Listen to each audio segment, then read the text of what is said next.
کالا علم، جادو کرنا، ٹونے کرنا، ایسے تعویذ لینا شریعت کے ساتھ کوئی تعلق نہ ہو، مومن کو پرہیز کرنا چاہیے۔ باللہ من الشیطان الرجیم، بسم اللہ الرحمن الرحیم، الحمد لأہلہ والصلاة والسلام علی اہلہا، اما بعد۔ شریعت مقدسہ اسلامیہ میں انسان کو مختلف پریشانیاں اور مشکلات جب لاحق ہوتی ہیں تو شریعت ان کا راہ حل بیان فرماتی ہے۔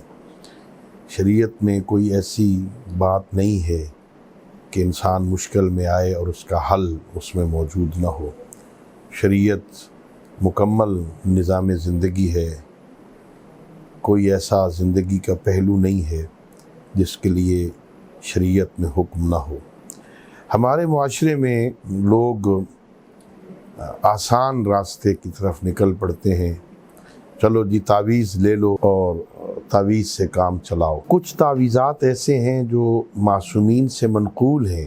سید الانبیاء حضرت محمد مصطفیٰ صلی اللہ علیہ وآلہ وسلم نے نظر بد کے لیے مثلا فرمایا کہ یہ بچے کے گلے میں ڈال دیا جائے لکھ کر، فلاں کام کے لیے یہ کیا جائے۔ کچھ تعویذ منقول ہیں معصومین سے، اس حد تک تو ٹھیک ہے، لیکن ہر بات میں ایسے لوگوں کے پاس جانا جو دین اور شریعت کے احکام سے ناواقف ہوں اور ان سے ایسے تعویذ لینا کہ جن کا شریعت کے ساتھ کوئی تعلق نہ ہو، کالا علم، جادو کرنا، ٹونے کرنا، ایسے کاموں سے مومن کو پرہیز کرنا چاہیے۔ قرآن مجید کی تلاوت بہترین راہ حل ہے۔